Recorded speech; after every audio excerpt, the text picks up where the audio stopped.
तुम्ही पाहत आहात MCN न्यूज मराठी.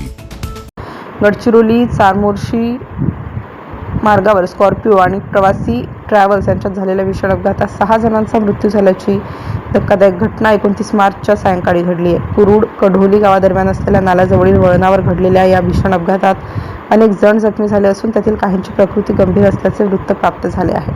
लग्नाची वरात घेऊन स्कॉर्पिओ गाडी रामपूर येथून भाडभिडी मोकासा येथे 16 प्रवासी घेऊन जात होती. त्याचवेळी गडचिरोलीहून चामोर्शीकडे जाणाऱ्या ट्रॅव्हल्सची वळणावर जोरदार धडक झाली. धडक इतकी भीषण होती की स्कॉर्पिओ वाहनाचे मोठ्या प्रमाणात नुकसान झाले.